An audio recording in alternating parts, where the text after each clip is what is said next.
honorable elected official and faith leaders. South Asian Fund for Education, Scholarship and Training are inviting you to our celebration of Sisterhood on March 8, 2021, International Women's Day. We will celebrate women achievement, raise awareness against bias, and take action for equality, but most importantly, we want to support our sisters who are single mothers exhausted from wearing too many hats during the pandemic. We want to support our sisters who are domestic violence victims feeling alone and crying silently in the night. We want to support our sisters who are cyber victims enduring ruthless attacks online and suffering mental breakdowns. We want to let them know that women's voice matter and their voice matter. We want to hear their stories and make positive changes to make lives better for our mothers, sisters, and daughters. We are stronger together. Let's give it to Veronica Hoshen, who is our safest organizers. And she is also a victim of domestic violence, but she will explain her story in the middle of domestic violence issues. But now I am handed to her. Thank you, Veronica. Thank you so much, Mazida. Happy International Women's Day, everyone. It's so fantastic to see so many beautiful faces on this call tonight. Assalamu alaikum wa rahmatullahi wa barakatuh. And good evening. Tonight is definitely going to be a dynamic night. We have some really strong, courageous women that are strong enough and courageous enough to come on and speak their stories. In the essence of time, we ask that everyone gives them their undivided attention because we allotted at least 3 minutes for each speaker. I wanted to thank SAFES, the South Asian Fund for Education, Scholarship, and Training, and Mazida for putting this together. Mazida I've known for years, and she's extremely passionate about what she does. You can tell that it comes from a burning desire to really want to make change and want to make women better. As we know, during the pandemic, this is an opportunity for us to celebrate that we made it through, you guys. We're here. We made it through. And it's Women's Day, and we are here to celebrate each other. We are here to not form any kind of opinion or any kind of judgment. We are here to create a safe space for women to continue to speak their story. There's a healing power in us sharing our stories. Now, with that said, I'd like to start with our single mothers that have been affected with COVID. Our first speaker is an extremely beautiful woman with 3 children who had lost her husband. Her name is Taminia. Yeah.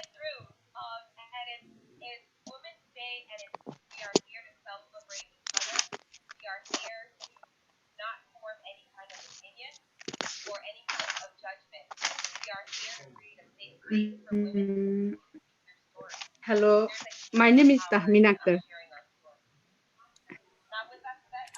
Majidapa? We hear you, Tamina. Yes. We hear you. Thank you. Assalamu alaikum. I tell something? Yes, start. Okay. Assalamu alaikum warahmatullahi wabarakatuh. My best wishes to everyone present here. I am Tahani Aboshi. I have 3 children. I lost my husband COVID-19 in December last year. I'm having a hard time with my children. I need a home and economic support is needed. I want to give my kids a better life. I need your help. Thank you, thank you very much for giving me the opportunity to speak.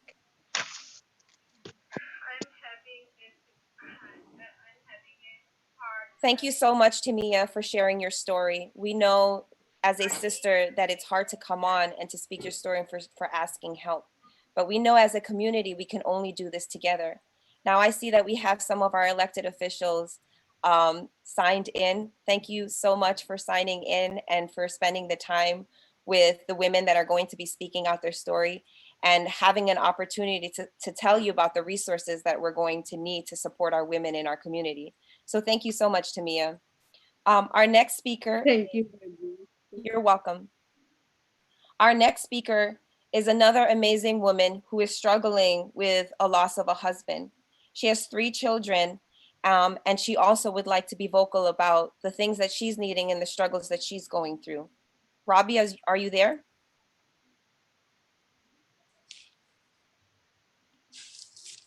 Not yet.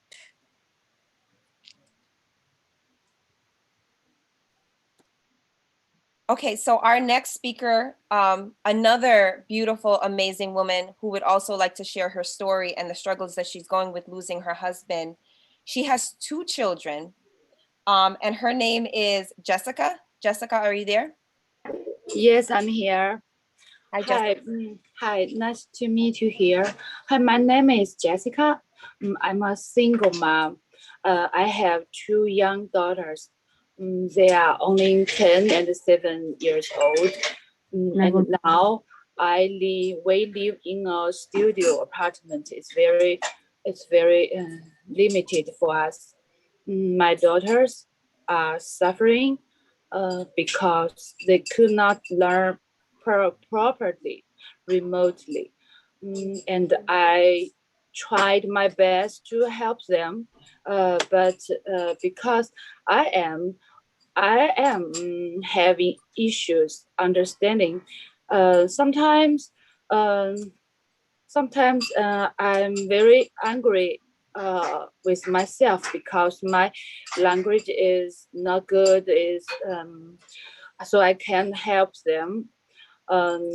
And also, I was laid off during COVID-19, and I unable to find a new job. And I'm very lucky to meet you, everybody here. And please help my daughters and me if you can. Thanks a lot. Thanks. That's all. Jessica, thank you so much for sharing your story. As you guys can see, remote learning has been incredibly tough on some of the parents that are home, especially if English is a second language to them. So Jessica, thank you for putting that out there so that we know that these are additional resources that we need to support you parents that are home with children that don't understand technology or don't understand how the remote learning works. So I appreciate that. Thank you. Thank you. Thank you. Give us the opportunity. Thank you. And I send you light and love to the 2 women that have already spoken. Our next speaker, she has 3 children. She has also lost her husband to COVID, and she would like to share her story as well. Ruby, are you there?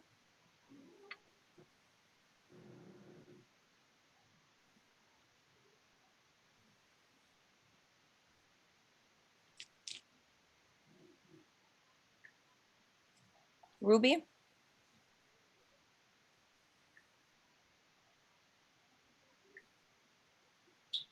Okay, so our next speaker that we have, she also lost her husband to COVID. She has 1 child. Her name is Mooney.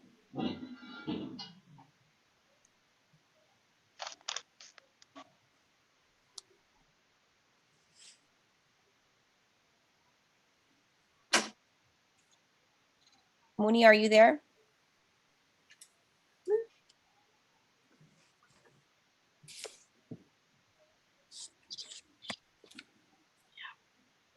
মনে বলছে আমারটা চলে গেছে Is Khalida Ruby there? I'm there. Khalida, oh, thank you so much, Khalida. Thank How you. are you? So good. So take your time.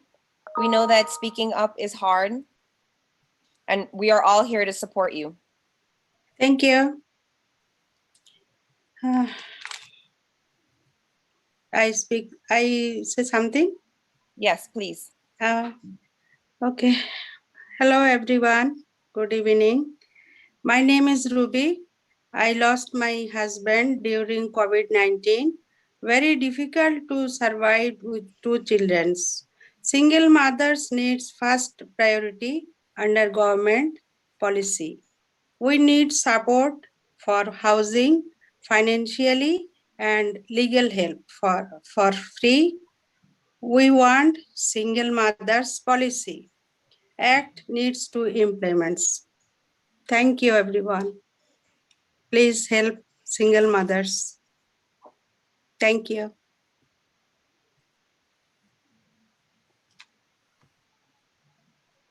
Thank you so much, Khalida. We really appreciate.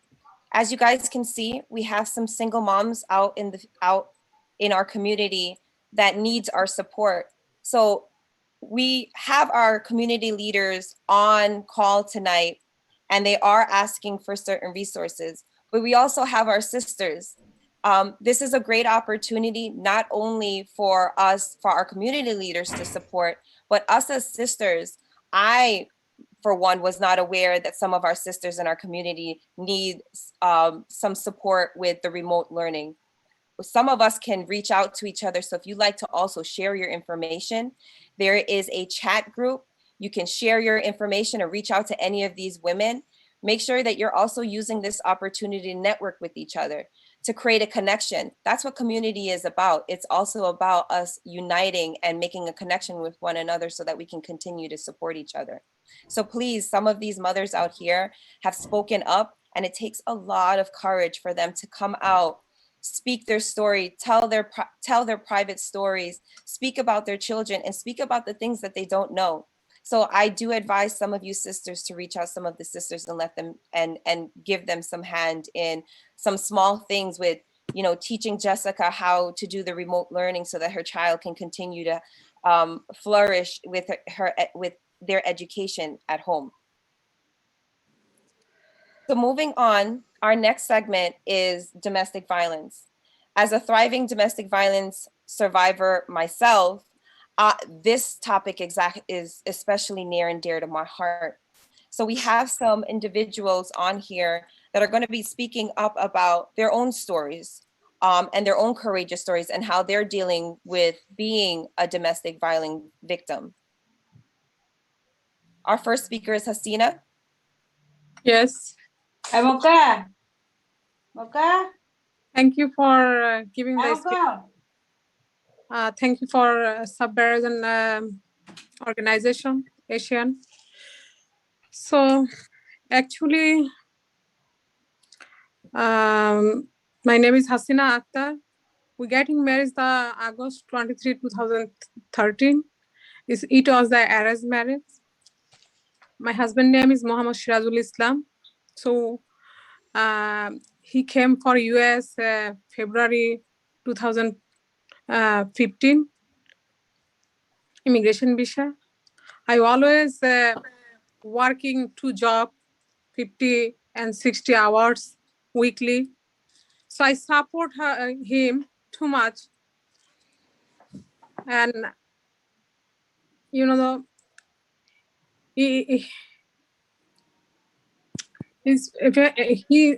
whatever he earned the money, all the money sent his family in Bangladesh. He did not give sharing the single money to me.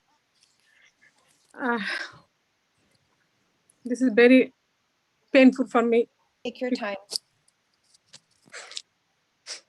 And but he opened new. He show is the real crook face when he get the citizen. We have joint account, but he opened the new bank account knowledge. I don't know. Step by step, he do everything.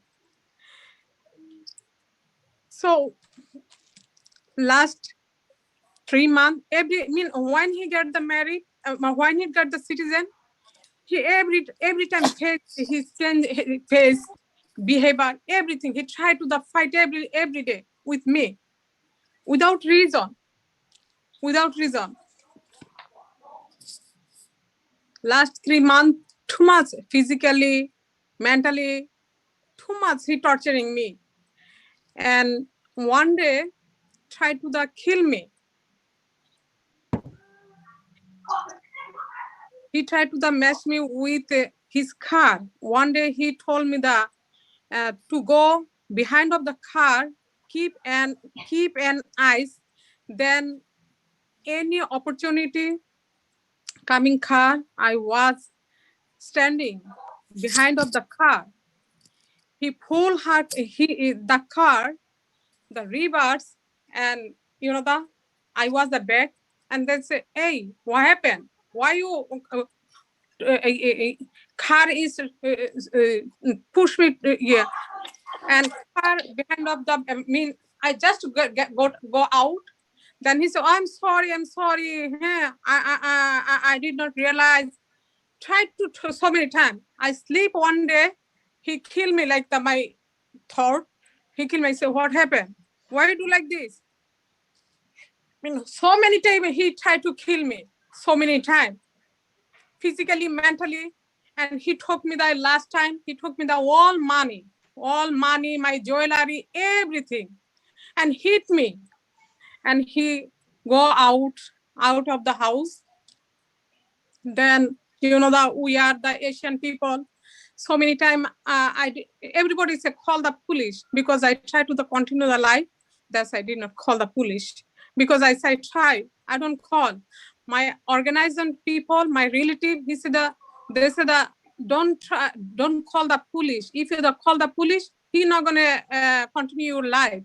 So that's why, because there is nobody with me. No, my father, mother, sister, no one.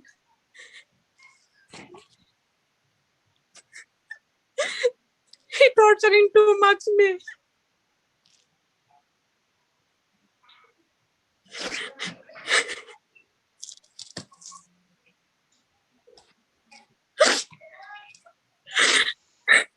Alcinas, thank you so much for sharing your story. No. Then November 11, 2020, he beat me up bad. Next day I was sick, my stomach, and he hit me. Not go work. I lay down the bed. When I wake up early in the morning, 11:05. I did not find him anywhere. Later on, I found out most of my the ornaments and the cloth and all married document. I see no, it was not in my drawer, nothing. Then I go to the police report. I give the police report 11:16. I want to police report, make the report, and he thought my family, he threatened me, my family in Bangladesh to withdraw the case. He will kill my family if I did not withdraw the case. So then really my neck in the social media, I found the Majeda. I talked to the Majeda. Majeda will help us so many times. Then I found the Sendri. After the Majeda connected the Sendri. Then I talked to the Sendri too. She also helped so many times. Majeda is really, really very good woman. If not supporting that time, What should I do? Maybe I'm going to die. In the meantime, I affected the corona because I cannot afford. Is this guy all the time torturing me? I cannot afford. I affected the corona. Majeda every day, 2-3 times supporting me. Don't worry. We are with you. We are with you. You not along. You not along. She so many times. Like my mom, she give me the that kind of supporting. My question is, when I give the case, my case start. My lawyer name is the Jalon. He did not really. He did not. What should I do? The response too much because so many times I try to reach him who do my case, and then I go to the Majeda house. I say, Majeda Appa, please help me. Who is my lawyer? I don't know. She helped me. She found the lawyer name. She talked with him. She helped me, and lawyer did not cooperate with me. Then victim, then is a criminal case was the court date was February 24th. Before February 24th, I tried to so many times reach the Jalon. Jalon did not cooperate me. Nothing. I tried to cooperate. Majeda tried to cooperate. Sandy tried to cooperate. He did not cooperate. He did not give anything. So, and then he called me, Sandy text me, Sandy email him, the Jalon pick up the phone after the date, like the March 1st. He said the case is dismissed. I said, how come? Case is the dismissed? I don't know anything. You don't take the anything, case is dismissed? I'm surprised. So he did not give the justice. They did not give the justice. He took my jewelry, he hit me, he killed me, he threatened me, and he took my money, jewelry, everything. So I lose everything. This country, I hope that this country give me my justice. This country not give me the justice. Hasina, Yes. thanks so much for sharing your story. As you guys can hear, we want to make sure that we get justice for her. We find an opportunity to make sure that she continues to get justice. As you know, domestic violence victims, they face mental distress, financial distress, and the court systems are not on their side a lot of times. I'm going to have to commend Mazira as well, because she continues to show up.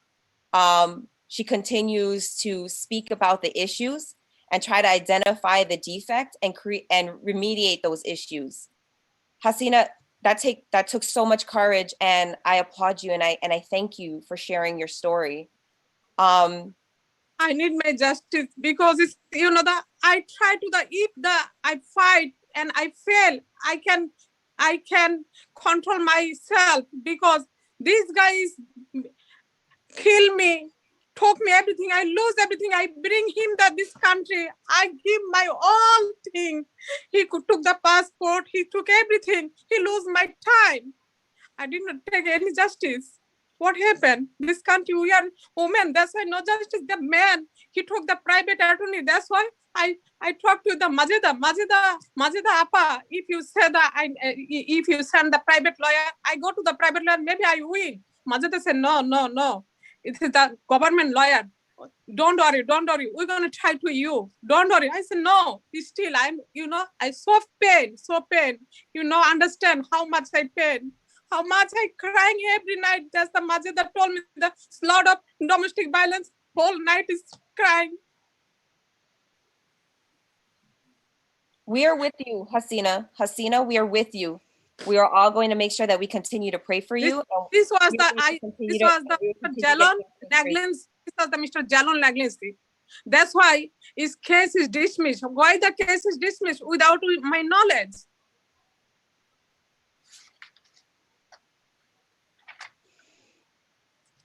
Well, we have some of our community leaders on call as well.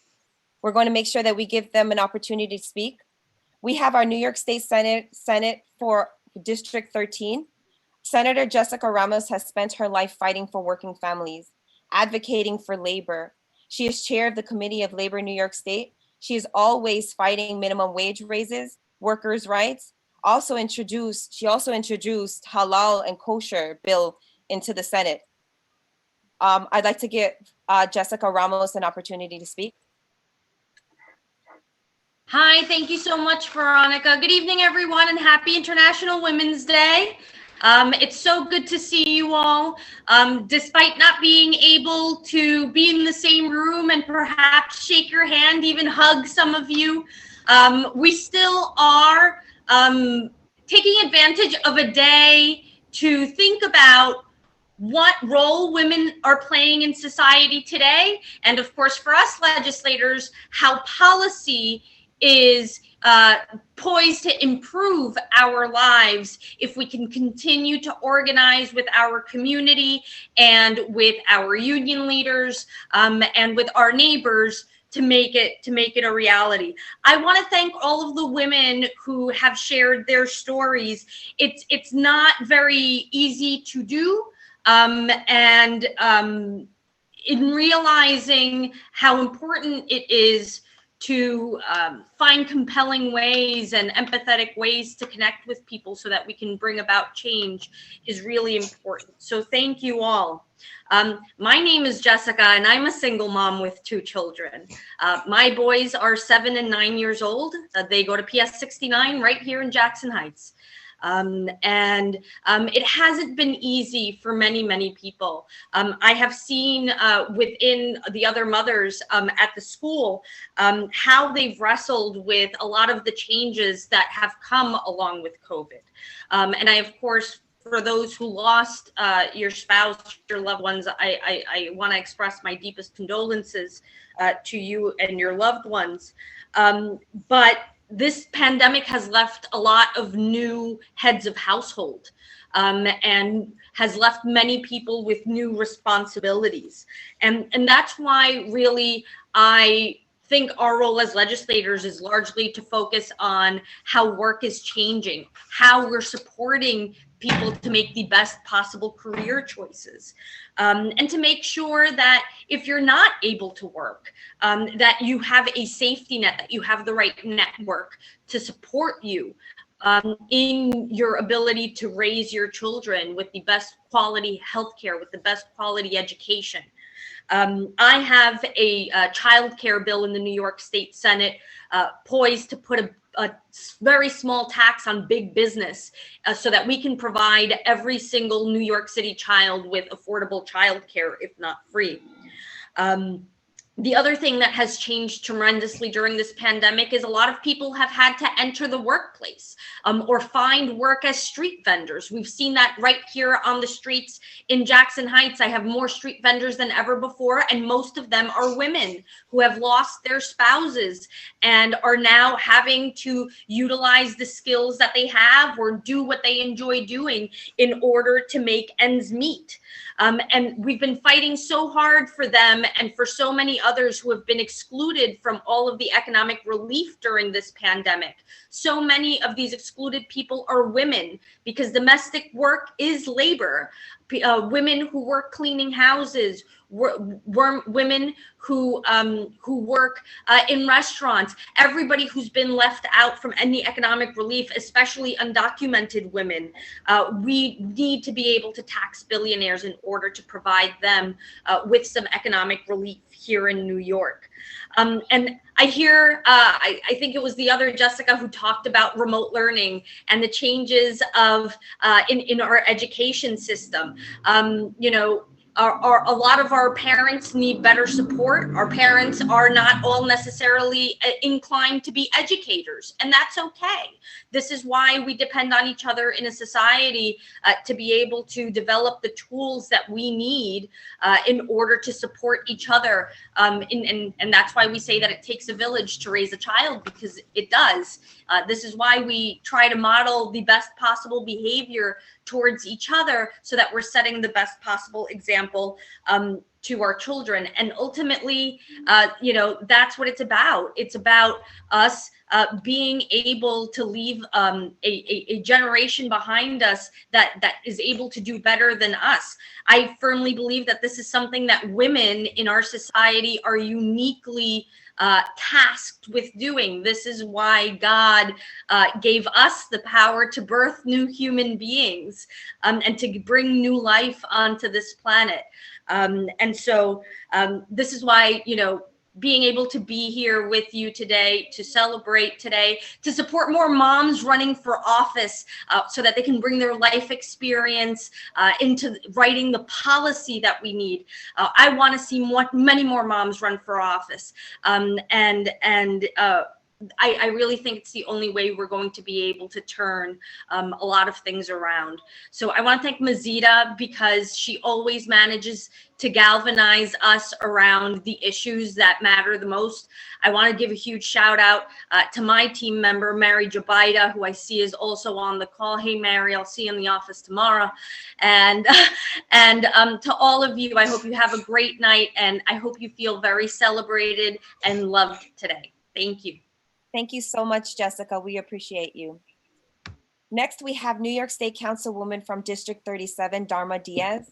Dharma Diaz is a proud mom and grandmother whose community service work spans more than 4 decades, from being a community organizer, social worker, working as a staffer for Assemblyman Darrell Towns, and serving community boards and organizations.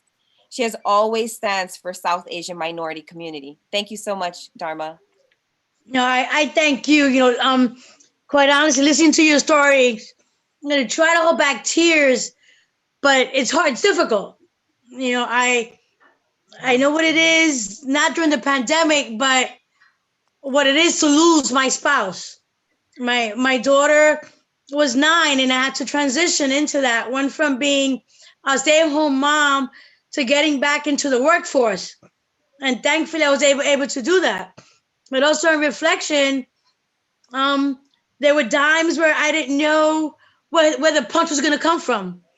You know, having survived being a victim, you know, listening to those stories is hard. It's humbling. I want to thank you for having the conversation and for today, that we can come together and talk about it. In reference to my Asian sisters, while working for Assemblyman Towns, is when I first learned firsthand of the Bengali community and the struggles. As I exited, leaving the Assemblyman, I got together with someone's running against me now, so I'll leave him nameless, but we partnered and put together a Bengali-driven organization, more so because I knew that my women needed help. I needed to be in the room and in a conversation of financial empowerment. Through Baghdis, we started an Esl program, citizenship program, and someone mentioned earlier about having domestic work. You know, I consider domestic workers to be domestic engineers. You know, from that, we were able to have meaningful conversation with some of the men and allow them to understand that their women were working. Well, let's get them certified. Let's make them HHAs. Let's have that conversation. It relieved some stress in some of the homes. We were able to get some of our women to have driver's licenses, you know, to be able to be an asset and not so much of a hindrance as sometimes, you know, they were seen. You know, today they say that often for a man to succeed, there has to be a strong woman behind him. And again, my mission with Baghdis and Masada, thank you for the conversation we had a couple of weeks ago.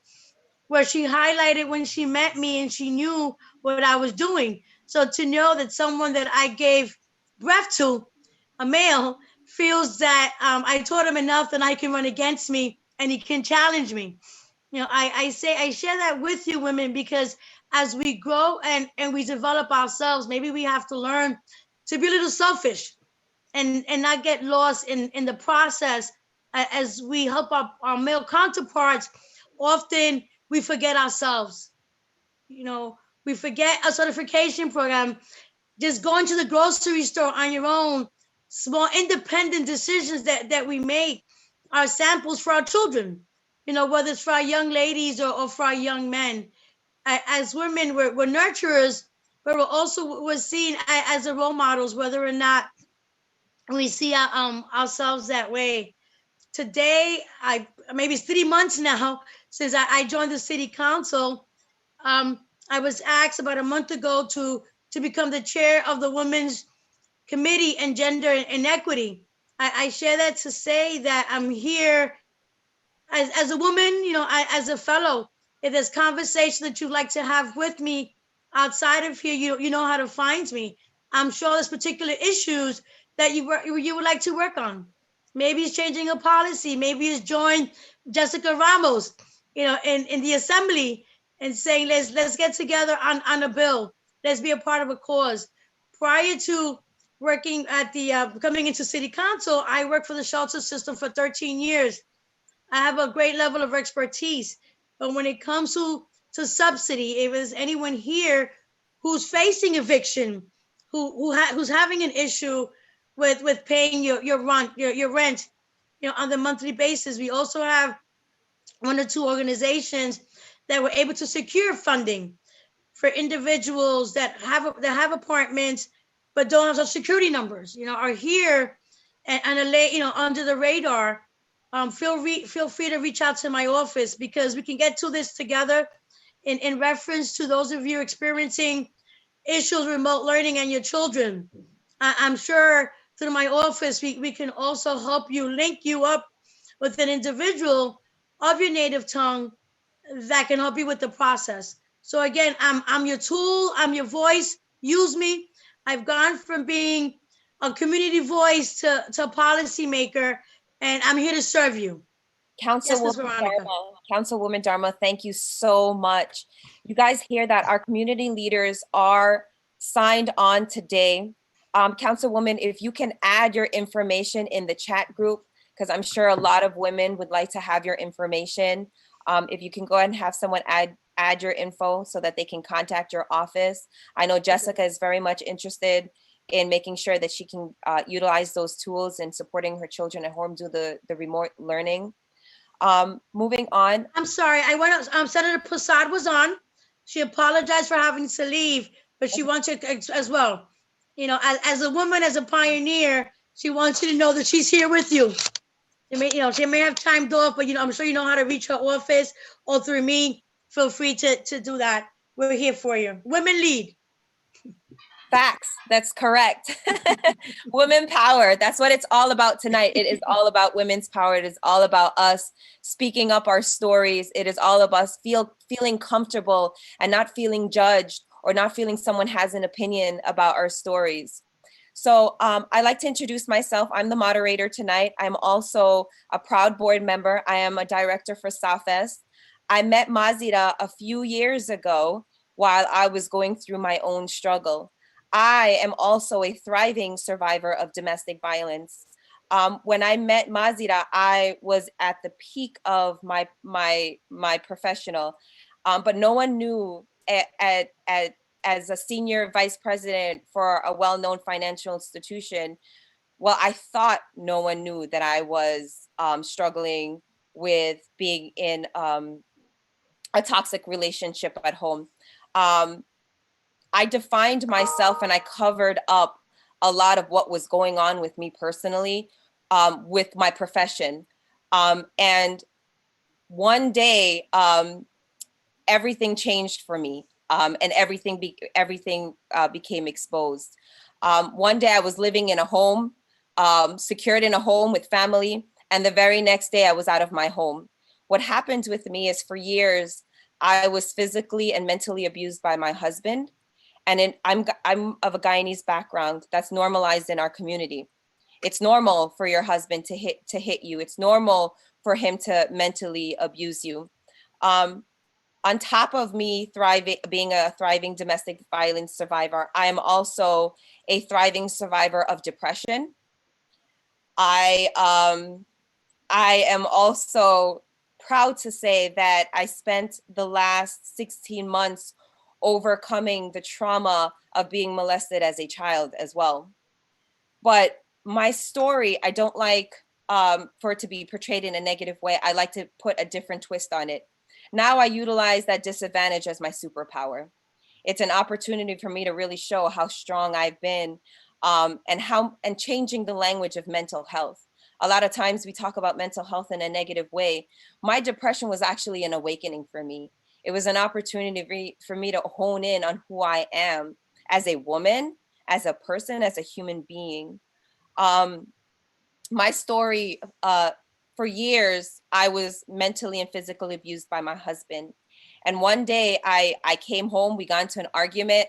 I threw a cup and I ran. I came back, there was blood all over in my house. And he walked into a precinct and said, I'm being abused and I don't know what to do. I lost custody of my children. I lost my home. I was living in my car for weeks.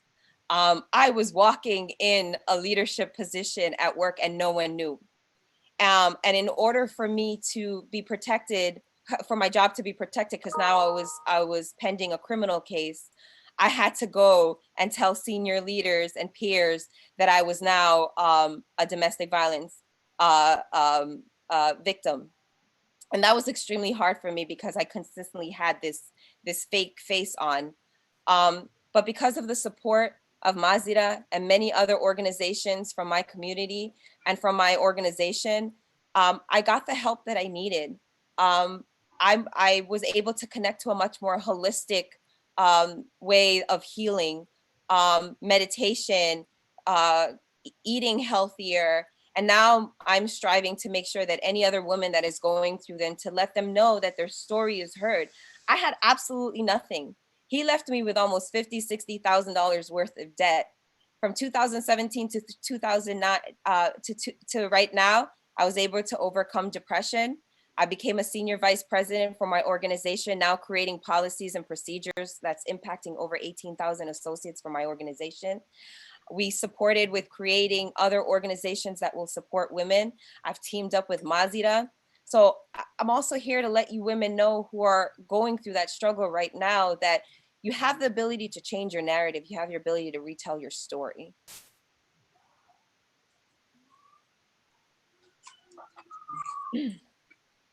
Now, with that said, we do have another amazing human being that is also on the call that would like to share her story, Tusha Diaz. Thank you so much for coming on. Tusha Diaz is also a thriving survivor of domestic violence. Good afternoon, everyone. First, I'd like to give my condolences to all the sisters that are on here that have lost their husbands. And I know what you're going through. Yes, I am a survivor of domestic violence. In the beginning, it was really hard, very lonely. Not a lot of people understood what I was going through. When I reached out to my local religious leaders, they told me to stick it out. They told me to pray. A lot of different things they told me, but they never told me to leave. Finally, when I got the strength to leave, everything started changing in my life. First, I'm the president of the Latino Muslims of New York.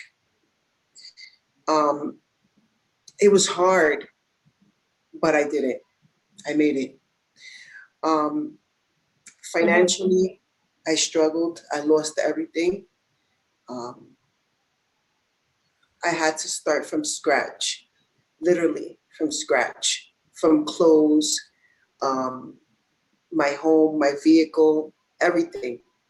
But but it takes time, but nothing is impossible. Now,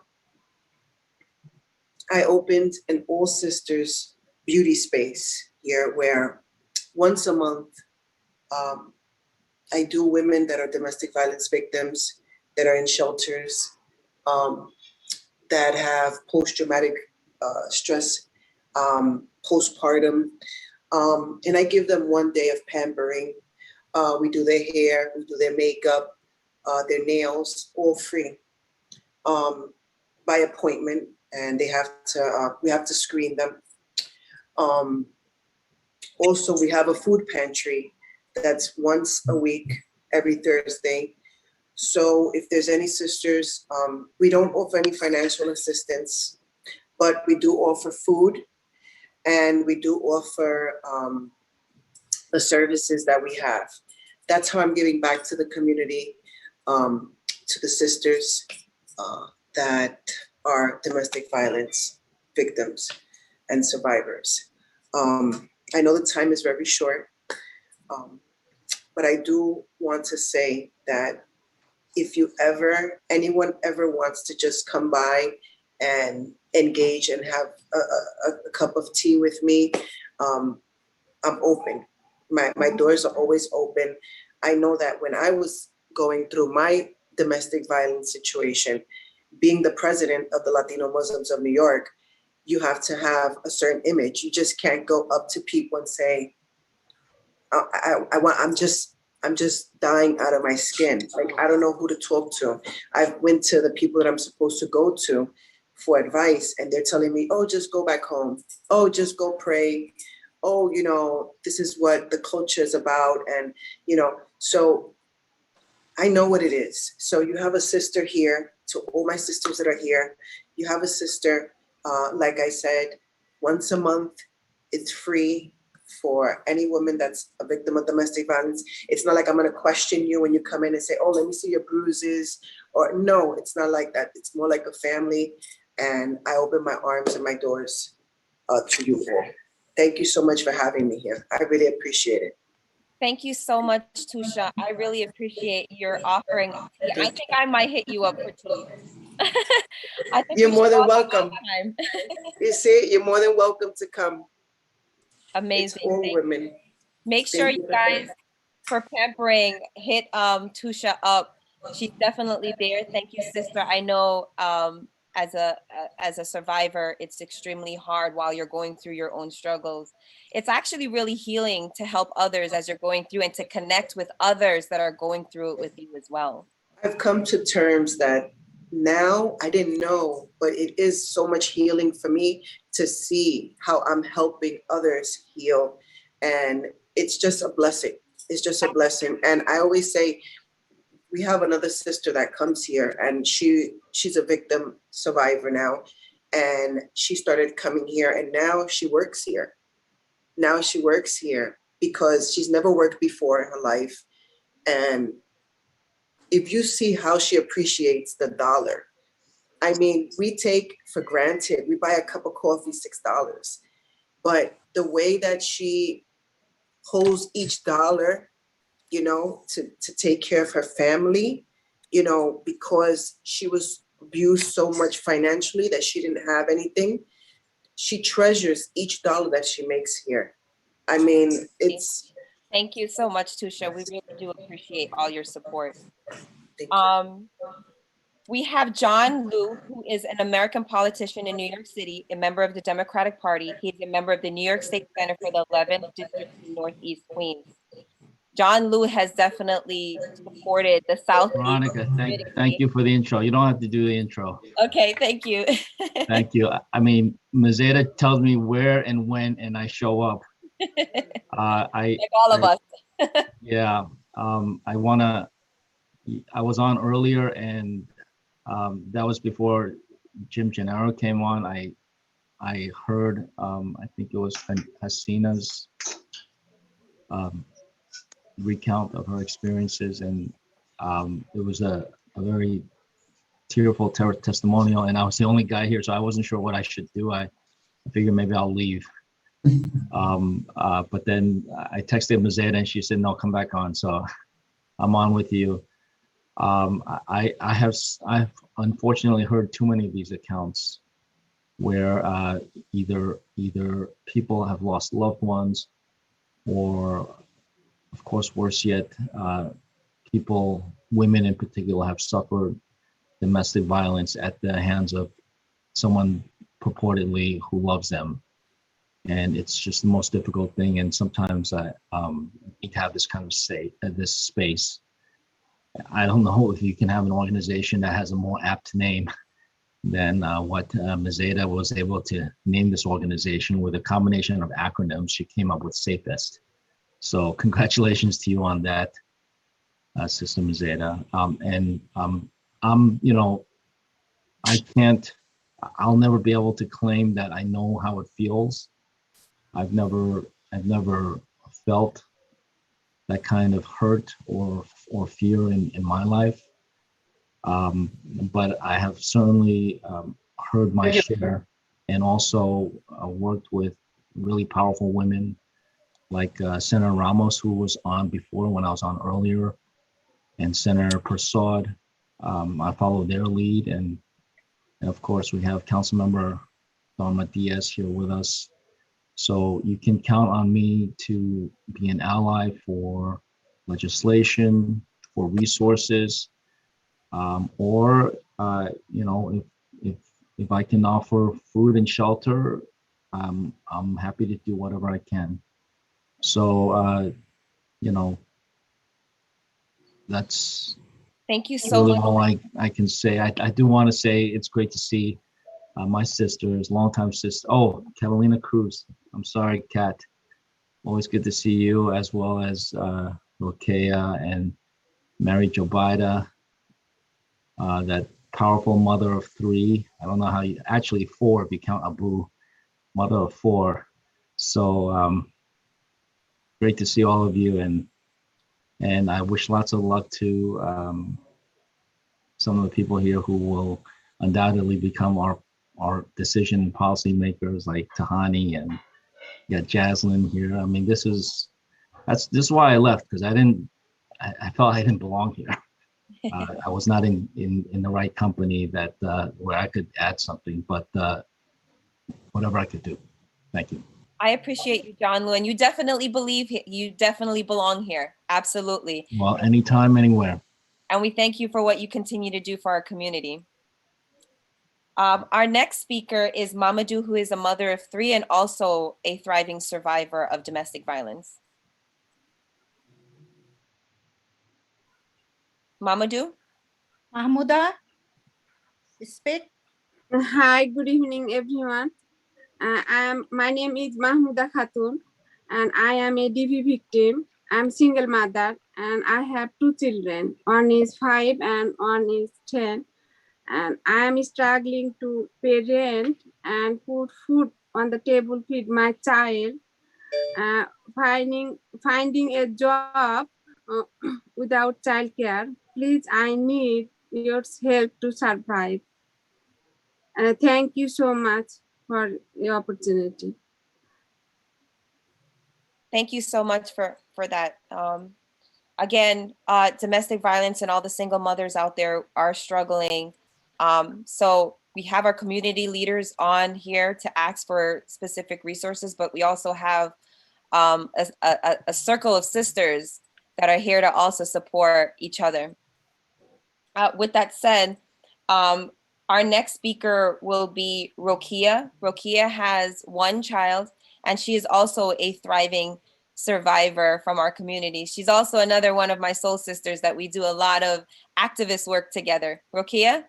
Hello, I am Rokeya. Hello. Hi, Rokeya. We hear you. Yeah, I am working Popeyes, and I am a DV victim. I have one child. My child name is Tania. She is in 12 years old, and she is in 6th grade. Hello. Yep, we hear you, Catalina. You can go ahead and speak. We all hear you. It's very tough to survive here because the house rent is too much high. My house rent is 1,100. I live in a basement, and it's too much high rent. and it's not sufficient for me. I work one job and Papa is 3 days.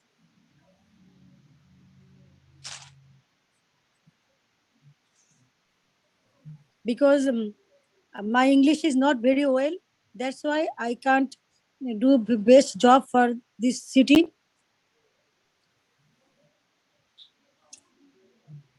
Thank you so much, Rokia. Thank you so much for sharing your story. We definitely understand that English being a second language is a struggle, especially to continue to keep Yes. to raise a child. Yeah. So we appreciate you speaking up about your story. With that said, then our next speaker is New York State Assemblywoman for 39th Assembly District, Catalina Cruz. The most diverse district in the nation, Catalina Cruz is a Colombian American attorney from the borough of Queens in New York City. Catalina grew up as a dreamer. She lived in the United States for more than 10 years as an undocumented American. In 2018, she introduced Bangladesh Flag Day resolution, and it passed. So Catalina. Thank you, Veronica. Like Senator Liu said, Mazeda asks for anything. You don't ask questions, you just show up and support. Always love to see you, Beauty. Thank you for being a fantastic supporter of all the work that we get to do for our community. I have the honor of representing one of the biggest Bangladeshi and South Asian communities in our state. For me, it is an honor to get to do this work, and thank you for setting up a wonderful space for the women in our community to be able to share not just stories of our own suffering, but stories of resiliency, stories of how we're been able to overcome. And we don't do it alone. We can't do it alone. We do it with support from groups like this one. We do it with support from elected officials. We do it with support from community-based organizations. And that is why we're committed to making sure that we're funding those organizations, that we're providing the kinds of services that you deserve. As a survivor myself, I understand how difficult it is to share these stories. And so I thank you for being here. And I'm not going to take up too much time because I want to make sure that you're hearing less from the politicians and more from the everyday people. Thank you for your courage. Thank you for sharing your story. And anyone, whether you live in my community or not, we're all New Yorkers, and I am happy to help anyone, whoever needs a hand. We're at 42nd Avenue and Junction Boulevard, right off the 7 train.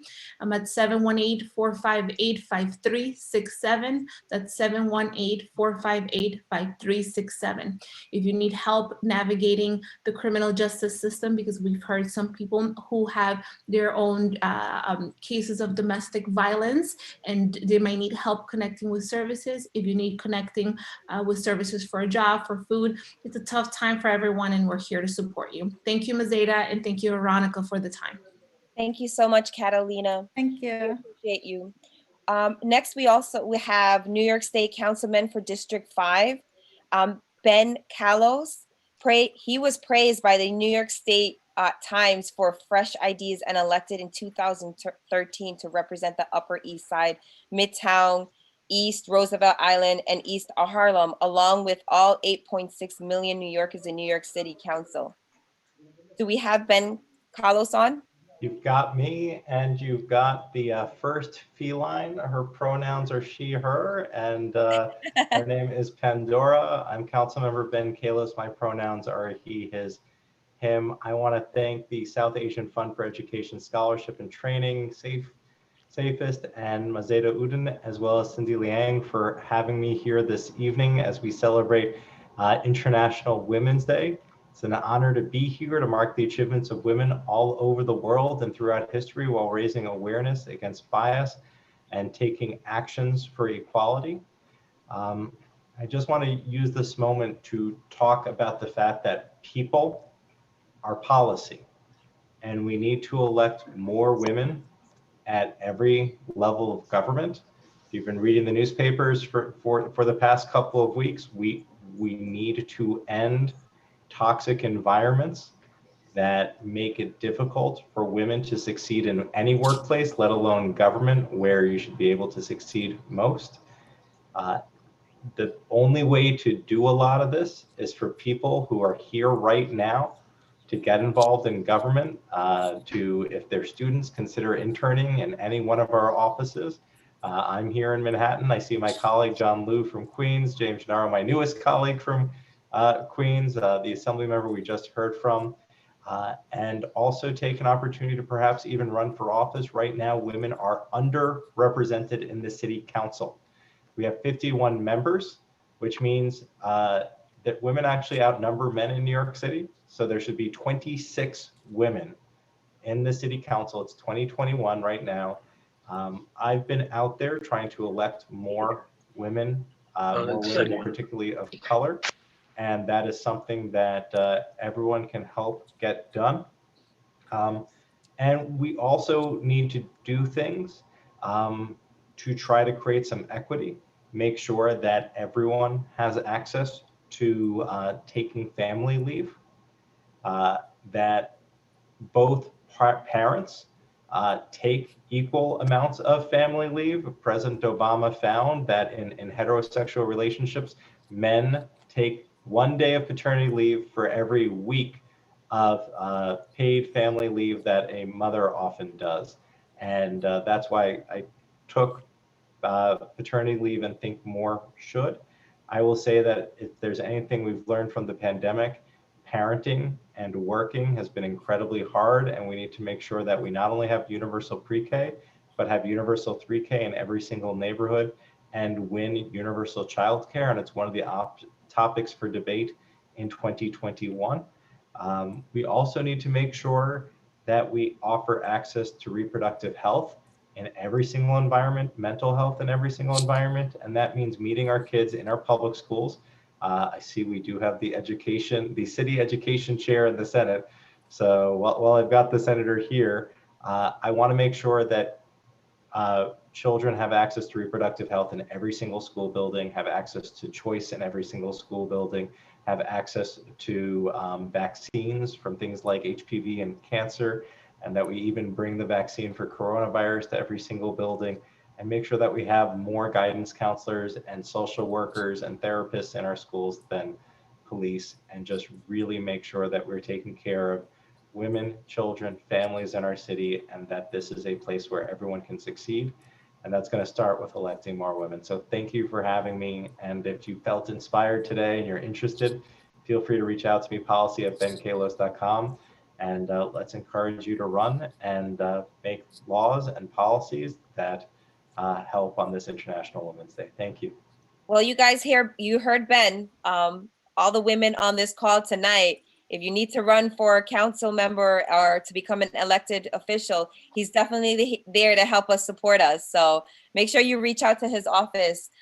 He has the resources to support with that initiative. Thank you, Ben. Ben, you got 3 candidates here, so get ready. You heard Senator Liu. Our next speaker is Noshini Ali, who is a mother of 1 and also a domestic violence survivor. Hi, my name is Nashin Ali, and I would not just dig into any story about how I survived or like what happened, but I would just like to say that, well, I came out of it strong. I can take care of my child, and in the process, we also ended up forming a nonprofit, People in Need, and through that organization, we work with women empowerment, and we have made up a wonderful group of women, and we support each other through, we believe in supporting and bringing out the strength among women. So yeah, as women, we go through a lot, but here we are surviving, and I wish all the best to all the women, especially Mazida Abba and Hasina. They also run a group, and we need people of, women of color to come forward, and instead of thinking that we have gone through a lot, we should come out strong and create examples for the ones and help the ones who are in need at this moment. So this is just my message, and this is what I would like to say. As a single mom, it's not easy to, have a balanced work life and a child, but moms are the strongest people on earth, and they go through it and they will come out strong. That's my message. Thank you so much. Thank you so much, Nashinia. I really appreciate you sharing your story and how resilient you are. I just felt that energy as well, so appreciate you. We also have New York State Councilman from District 24. He's a new member of the New York City Council representing District 24. Gennaro started office on February 18, 2021 on special election. Gennaro's current term ends on December, and hopefully we'll able to continue to see him again. James? Yes, thank you very much for having me. I hope I'm coming through okay. And just to be able to be here on this special day, to be here with the host, with Veronica, with Mazeda, and with all the wonderful people that are giving, still very, very, deeply felt life testimony. And also to see my colleagues John Liu and Ben Galos and other elected officials are on the call. I have my own chairman. I don't know if she's still on the call or not, but Chair Diaz. When I joined the City Council, I asked to be on the Committee on Women and Gender Equity, which is I proudly serve on that committee now. As long as we're opening up about things that have had an impact in our life. My mom was a single mom, and I was a little boy, and her partner subjected her to domestic violence, and that had a profound impact on me, and I couldn't do anything about it as a little boy, but I sure can now. And I had the opportunity to serve on the council for 3 terms from 2002 to 2013, and I tried to do whatever I could do, by way of legislation, by way of funding groups that would advocate for women, by way of giving money to CUNY Law School for women who need lawyers who were, subject to some kind of discrimination based on housing, based on employment. And that was one of the reasons I wanted to come back to the City Council. And I'm fortunate to be able to serve on the Committee on Women and Gender Equity and to be among you and to have you all as friends. And I want you to call upon me and my ability as a councilman to fund organizations, to fund programs, to be a voice for those who suffer domestic violence and suffer the kind of discrimination that women still unfortunately do. And so it's a real privilege for me to be here tonight. I, like others, think that this should be more a forum for the survivors to tell their stories than for me to tell mine. But I do have a story. I got to tell it. Thank you for allowing me to do that. I am here as a resource and as someone who is serving on the right committee, is in the right place at the right time to make a difference. And that is certainly what I hope to do. So thank you so much for having me. James, thank you so much for sharing your story. And I love how you said, I couldn't do anything back then, but I definitely have the space to I couldn't do anything back then, but now I can. Now you can. Absolutely. I love it. Thank you. Our next speaker is Farah Yasin, who is also a domestic thriving survivor of DV. Good evening, everyone, and happy Women's Day to all the women out here. I'm a DV victim, also a mother of 8 years old. Last year, my husband just left me for another girl. He was having an affair with the other girl. And when I confronted about him, he was verbally very abusive and he was about to hit me. So I went ahead and called police, make police report. And ever since he left, and I was trying to get legal support, but I couldn't find any legal representation. It's been 1 hour. I called like almost every volunteer organization that people told me to call, but I couldn't find to anyone any legal help. And also I am actively looking for a job every day, almost every single day. I am applying for 10 to 15 jobs, but I barely hear from anyone. So if I can get help with legal representation and employment, I would really appreciate. Thank you.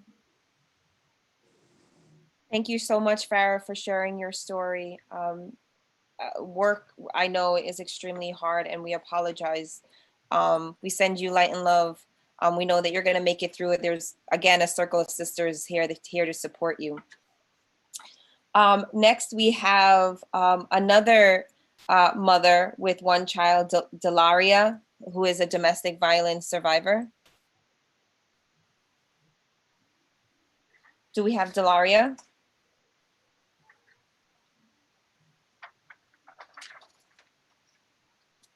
Okay, so we have a representative from Grace Ming's office. So Grace Ming is the U.S. Congresswoman, is serving her 5th term in the United States House of Representatives. Grace Ming is serving her 5th term in the United States House of Representatives. Grace represents the 6th Congressional District of New York, encompassing New York City Borough of Queens. Stacy, are you on from Grace Ming's office? Hi, Veronica, here. Stacy, you're coming in a little bit choppy. Hi, everyone. I just wanted to say hello to you all on behalf of Congresswoman Grace Ming. Oh, can you hear me now?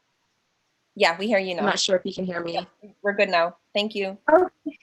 Great. So if the connection is choppy, I'll leave my information in the chat box for you all, but I just wanted to say hello on behalf of Congresswoman Grace Ming and say that I'm so humbled and honored to be amongst such strong and brave women. And thank you to Ms. Ada for organizing and facilitating this event, and to Veronica for moderating, and to everyone who shared their stories tonight.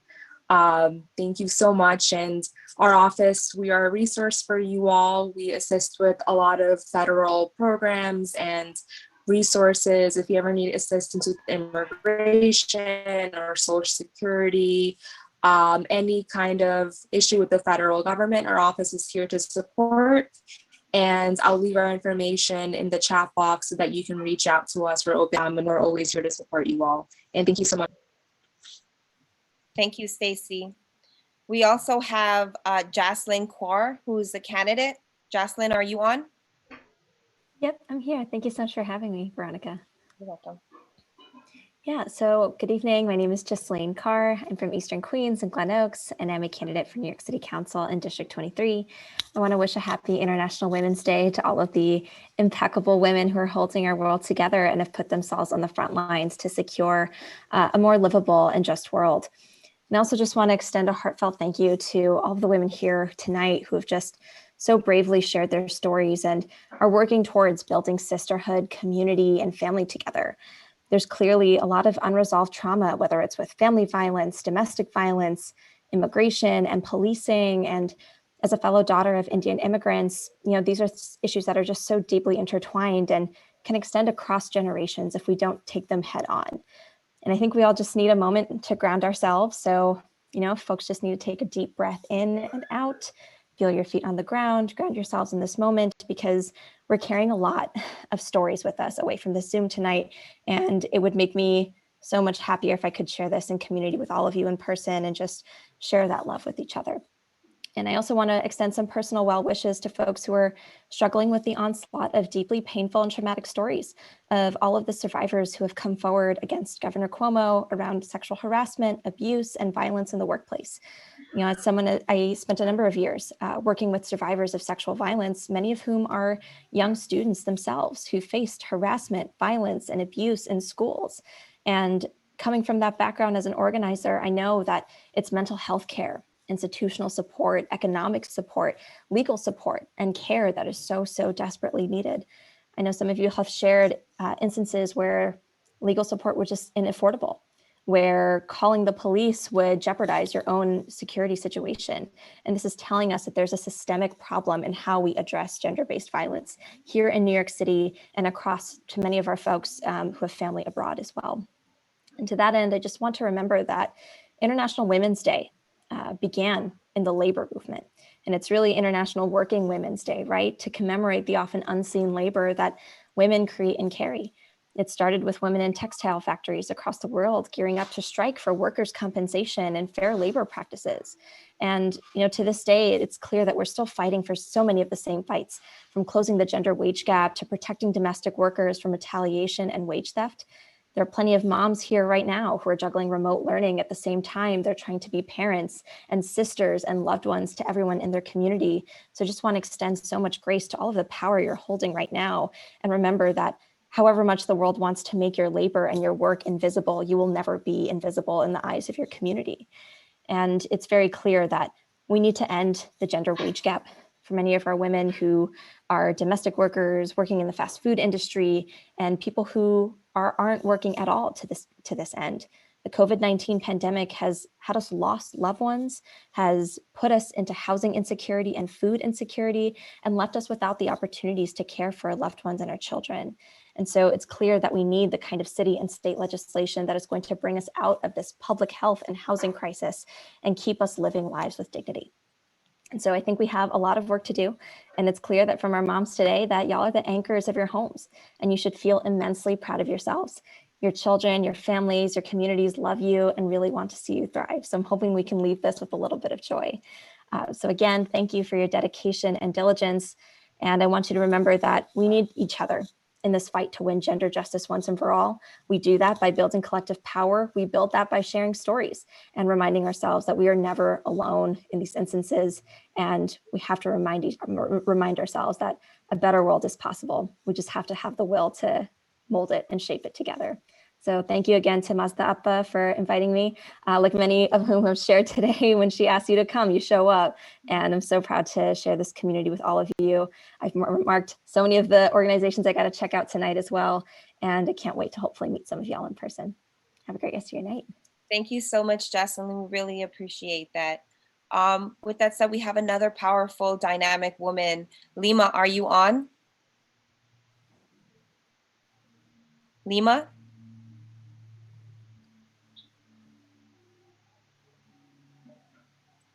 I thought I just saw Lima on. Okay, so moving on, we have another domestic violence survivor who is a mother of one, Annie.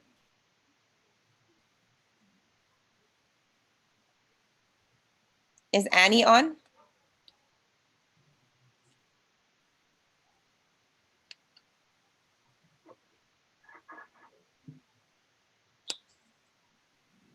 Hello.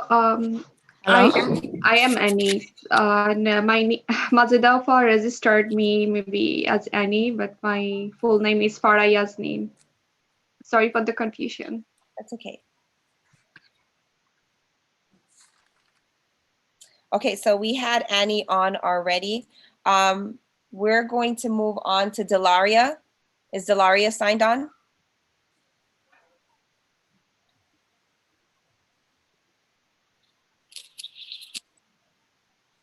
Oh, I see Lima. Lima, are you on? Yes. Yeah, Awesome. yeah. Hi, how are you? Hi, how are you, Lima? Thank you. I'm okay. I'm not really okay. I want to share something with me. There's lots of things is going with me. Not recently, like last year, my husband leave me in June, and then he took my car, he took my apartment key, and he took my all paper documents, my gold, my credit card, and he messed up my credit line. And I don't use that credit card, but he made it, and I have to pay the bill. And my all ornaments, he took it. And my citizenship certificate, he took it, and I applied for my family, and I got the receiving letter, approved letter, everything, he took it. And my driving license, my ID, my New York City resident ID, everything, he took it. And he took lots of stuff from my house. He take a action. Like I'm suffering from 2012 to still now. I got DB lottery and I bring him here. And I had my country job. I have 2 business from my family. So all money, he took it from my country and his mom. Then I bring him here with my DB lottery and I got a job here. All my job income goes with him. I don't take any money. But still I'm 2012 start travel. I guess he have a physical relation, somebody with outside. And the day by day, is going very bad. Day by day, I'm trying, we are like women have to tolerate lots of things, right? So I'm thinking, oh, maybe it's later going to be fixed, but it's not. I try my best, but it is not. He trying to kill me, take action 4 or 5 times, but I did not report it. I did not call the police because I don't want to any hassle. I don't want to be somebody will be arrested and my kids will be lost his father. I don't want to be that, but I'm trying, but end of the day, is that happen, he don't stay.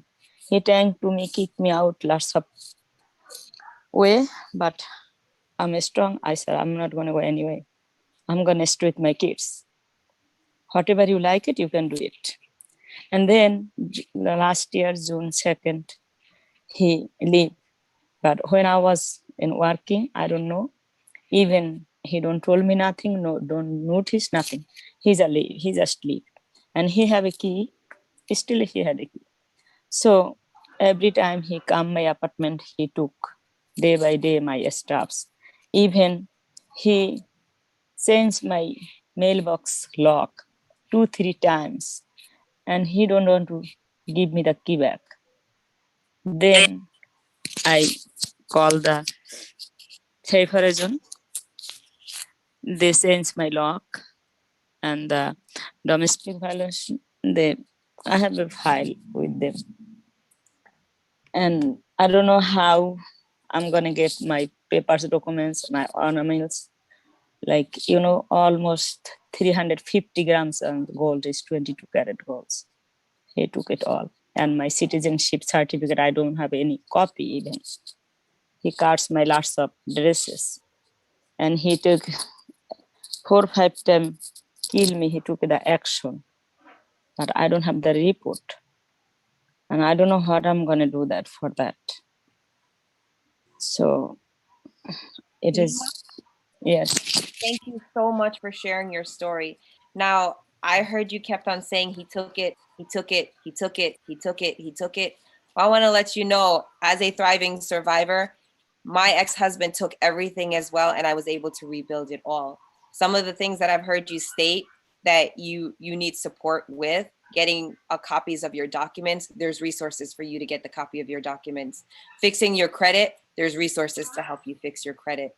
And there's so many people on this call that would be able to help give you the information, to give you the resources for the credit cleanup. I can definitely connect you with some sources and to get the copy of your documents. He took it, you're gonna get it back tenfold. And yeah, I have to pay for that, this my citizenship certificate. We will connect afterwards and I can give you some information. So we'll definitely connect afterwards. I'll get your information from Mazira. Thank you. Yeah, also I already paid for my Apple Bank box, the safe box. He took this key also, 2 keys, and they make a fine for me, $200. I made the key. I paid for that already. And I'm paying my credit card bill. I'm working and I'm paying my credit card bills. But I don't use even one single penny. I don't use that. But he did it. I'm not going to lose my credit line. That's why I'm day by day, little by little, I am paying. Even he made an iris problem for me. But that's not my fault. I'm here 16 years. Every year, he copying my sign. Even he don't told me. We'll make sure that you get the resources that you need, Lima. We'll make sure that you get the resources that you need. Moving on, we have a representative, Anthony Lima, who is from the Assemblyman David Weeprin's office. He is the 24th Assemblyman for District 24 in Queens. Anthony? Yeah, hi. I've been on the call for a while, and listening to a lot of these stories is really breaking my heart. The young lady that just spoke, you call my office tomorrow. I'll get in touch with Ms. Ada, and I'll personally help you out with your problems that you had. I'm here representing Assemblyman David Weprin, and David wanted me to be on the call tonight. He couldn't be here, and like Catalina said before, when Ms. Ada calls, you come, and that's one of the big reasons. I want to thank Ms. Ada for the Safest Organization and the wonderful work that she does. Cindy Liang, who helps her out and is a wonderful, wonderful advocate. Veronica, I think we know each other. I think we've met before, and it's always a pleasure to see you. And I want everybody to know here that nothing's ever hopeless. Everybody can pull themselves out. You have terrific elected officials on this call who I know are great at helping people out. Senator Lou was here, Ben Carlos was here, Councilman Gennaro. I see Senator Kaplan's on the call, and she's just wonderful. You know, as far as I'm concerned, don't let them get away with it. Keep fighting them and do the best you can, because remember, God's on your side and we're on your side. So that's all I'm going to say tonight. And thank you very, very much for inviting me here.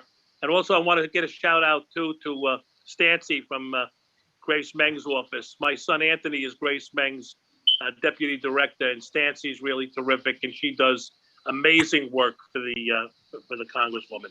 So thank you, Veronica. Thank you for letting me speak. Thank you so much, Anthony. We really appreciate you.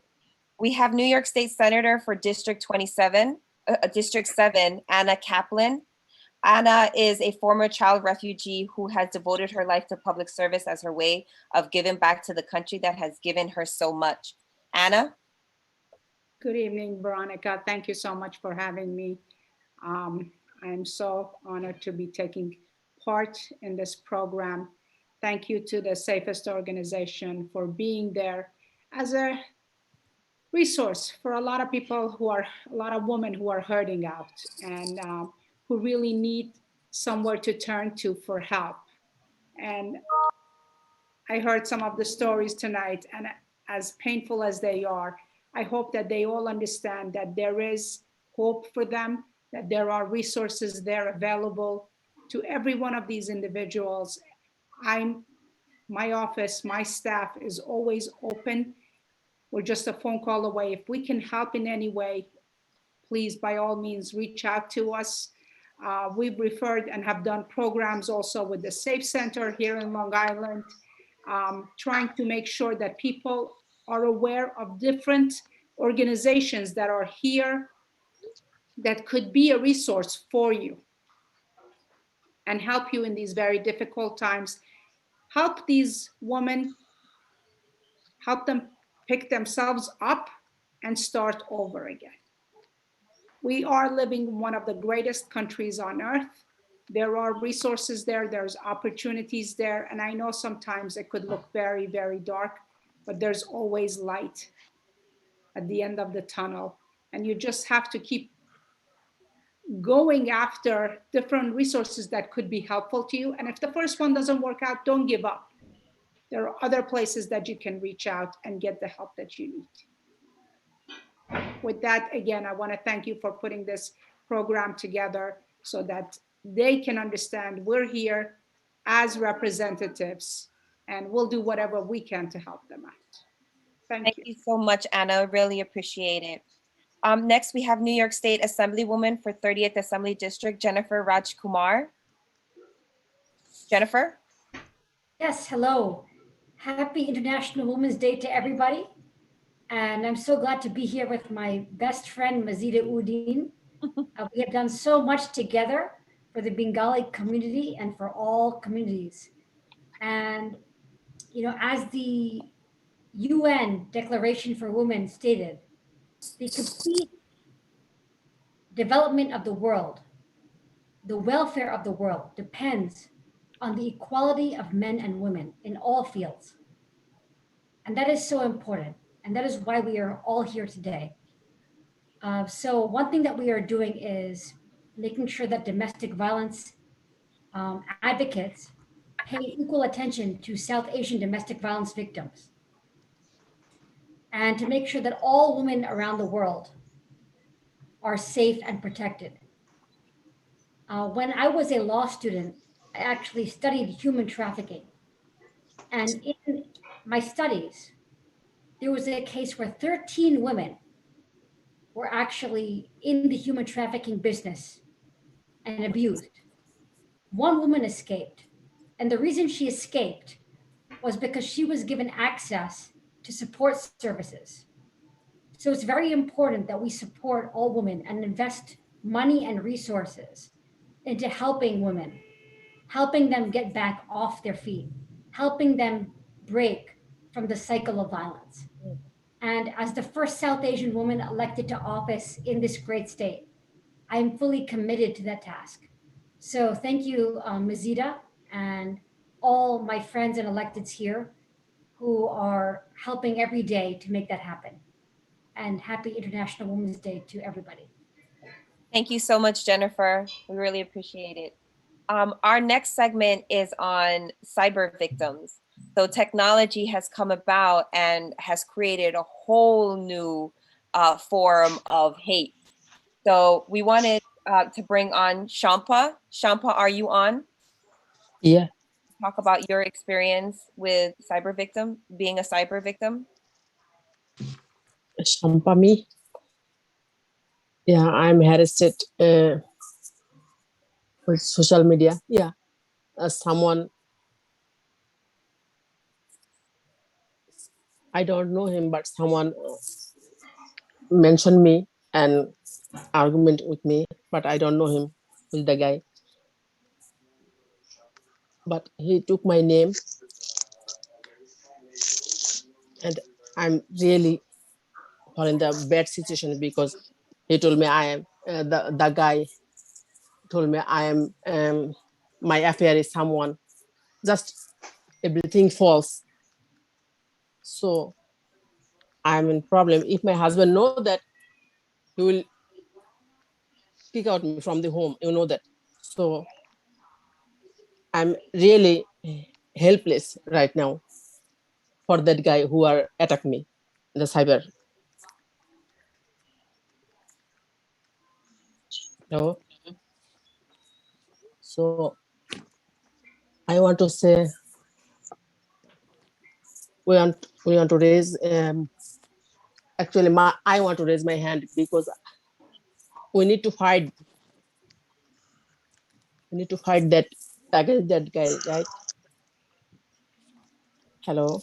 Absolutely. You are absolutely right, Shampa. We really don't understand the intensity of being a cyber victim or cyber bullying, the intensity that it creates for us, where it's diminishing our character and integrity. So I really appreciate you speaking up. And for some of you on the call, especially our community leaders, if we can find resources to make sure that these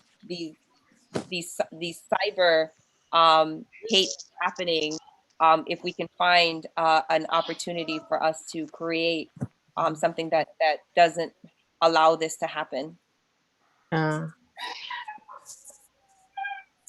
I think so. If you can guide, we need a free attorney for us because we want to fight Absolutely. for cyber. Yeah.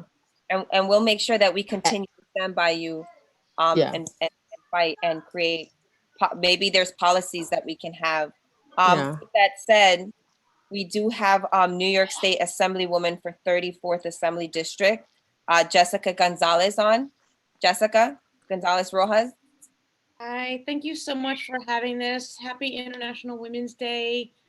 Thank you to all my fellow electeds and friends who are here. And of course, thank you to Mazeda, who is always at the forefront of leadership and activism and being the voice for human rights and social justice across Queens. So I'm humbled and honored to be here.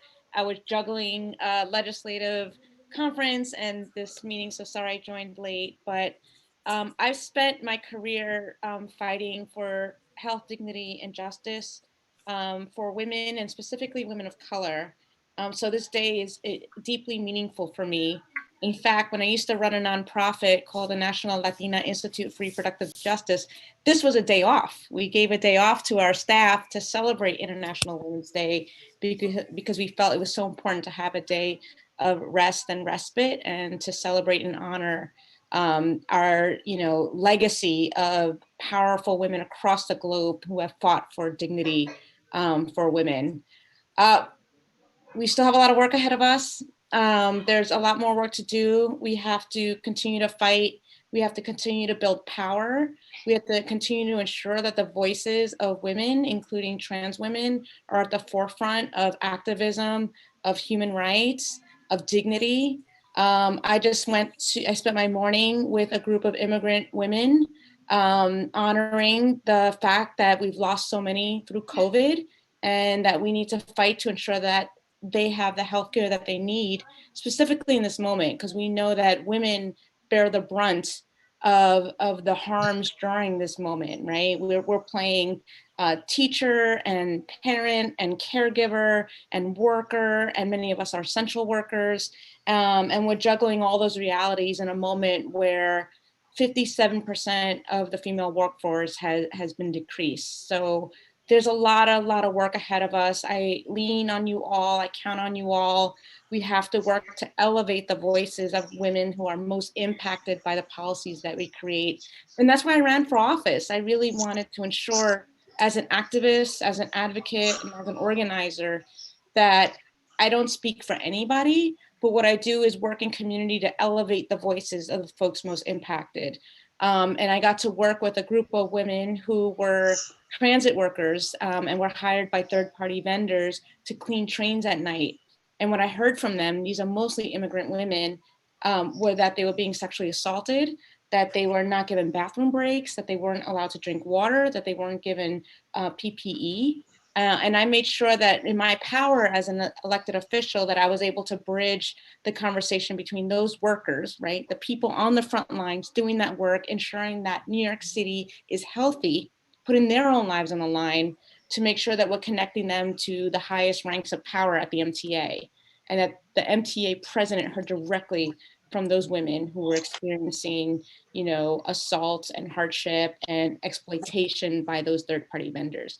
So that's the work I've just started to do in my first 2 months here. I'm proud to advocate for so many bills like the New York Health Act, and to ensure that we're getting public health, mental health services in our schools, lifting the caps on street vendors who are often women, our smallest of small businesses across Queens. So I'm thrilled to work with you all, fight for dignity and justice and equity for women across the district, across Queens, across the state, and ultimately across the globe. So thank you all for your time and thank you for your leadership. Happy International Women's Day. Thank you so much, Assemblywoman Jessica. We really appreciate it. Next, we have Sanavi, who is a mother of two and is also a survivor of domestic violence. Yes. Hi, everyone. Thank you for Majida. Like, she invited me to join. Is big, and for me, it's great opportunity to know the resources and all of you guys. And one thing also, I'm very nervous and scared also. Don't be nervous and don't be scared. You're around sisters and brothers that are here to help you and that are here to hear your story. Yeah. Okay. And actually, it's last year. I'm the mother of two, and last year it's happened. My husband hit me also, and like trying to like get out from the house and like give it back to him the key, because everything is on his name. So always he like, this is mine, this is mine, this is mine, you cannot touch it. Like since it's happened, like my first baby born like 2012. So it keeps suffering. I never tell anyone. never tell like family or. And but finally it's happened. Like last year I called the cops, and because I can't tolerate anymore, then I called the cops, and then cops came, and he was arrested like 4 or 5 days after. Then it's been going on like that way. And after that, they trying to scare me for every way. Like they filed for me custody and a lot of things to do. Then I finally like trying to like, I have to be strong with my kids. I have to raise my kids in here. This is the like developed country, so I need to be fight back them. But they're trying to down. They make me false statement case against me, and they put me in jail. Like they're trying to like take the custody from me, my kids. Then now I escape from them. Like I need to fight back them. I didn't do it. I didn't do that kind of statement. Whatever they make it for me, against me, false. So, but this time I'm helpless. All of you I have little kids. One is 10 years, other one is 4, now turned 4. I don't have enough resource to, how could I fight with them? And also I'm living now transitional house. So housing is also living condition is also hard for me. Thank you so much for sharing your story, Sanavi. Again, there's resources on this line that'll be able to support with some of the things that you're struggling through. Make sure you connect to some of those sources. Next, we have Tahani. Like, last of all, I'm thanks to Majida, like I'm calling her Appa. So thanks to her and thanks to all of you. Thank you. Next, we have Tahani Aboshi, who is the civil rights attorney. Tahani has been fighting for equal justice in Black, Brown, and immigrant communities for years as a civil rights attorney. Tahani?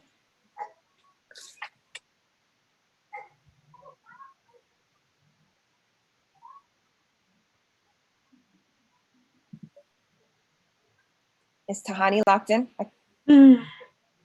Yes. Assalamu alaikum, everyone. I just had to run for another meeting, so I'm bouncing in between a couple of these. But I've been listening for the last hour. And for those of you who don't know me, my name is Tahani. I'm a civil rights attorney. I'm now running for Manhattan District Attorney, but the stories that I've heard here tonight are very familiar to me. These are our kitchen table conversations. These are women's and households that I have been inside for the last 10 years, whether it's domestic violence or finding resources to cover rent and food when a significant other disappears, finding resources to navigate situations of domestic violence. I'm talking about those moments where it's very quiet and you're at night and your children are asleep and you're trying to figure out what is going to happen next. I think for International Women's Day, obviously it's a day to celebrate women who are who may be mainstream known, those who we consider heroes. But for me, I think of people like my mother, who after my father was incarcerated, was a single mother to 10 children, the youngest being 6 at the time. I can only imagine how she not only kept us from becoming a statistic, but how she kept herself sane as well and stable and focused on creating some kind of stable environment. And for me, when I became a lawyer, I wanted to fight for families like mine and people like my mother who had the world on their shoulders and still had to smile and find ways to survive, right? Forget about being comfortable, forget about having fun. We're talking about survival mode, food on the table, roof over your head. Most of the time, we are in positions where we're away from our family, right? I mean, really alone in the actual sense of that word. And we're trying to find safe spaces with strangers that we are hoping are going to help us make our home stable. I take that very serious. I take it very much to the heart. And in my platform for not only Manhattan District Attorney, but really everything I've ever advocated has been about bringing resources to our communities. And I remind myself of these dark moments of sitting in living rooms with women who don't even know where to start, whose significant others have taken some serious advantage of them. And then they all of a sudden have to become a lawyer and navigate the legal system. And then they have to go and try to find services and navigate that system and wait for callbacks. And then there are language barriers. And you want to talk to your community, but we know our community shuns these kinds of problems. And it's very difficult to find resources. And so everything we do and focuses on investing resources in our communities, working with community-based organizations, providing resources to ensure independence and stability, and making sure that we are not weaponizing these very dire circumstances, but we're actually using them to create an open line of communication that is safe, especially for those who are from our immigrant community, undocumented or not, to make sure that if they are suffering, if they are in harm's way, that they do have a clear line of communication to come get help without fear of revenge, retribution, or impact on their status.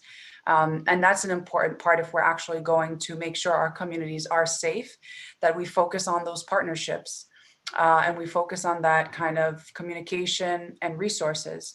And so I'm honored to be here amongst all of you. The stories I've heard, again, are the true unsung heroes, the ones that don't have social media, the ones that don't make it to the press conference, but the ones that have keeping our communities going and strong.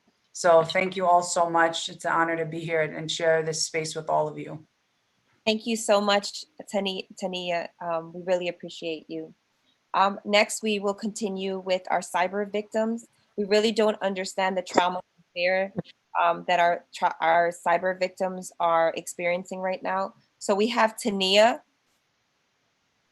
Tania, are you there?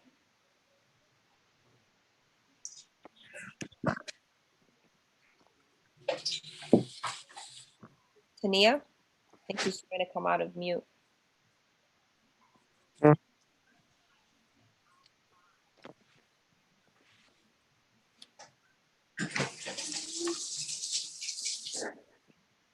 Is Sultana Razia there? Sultania? Selena? Is Selena Khan?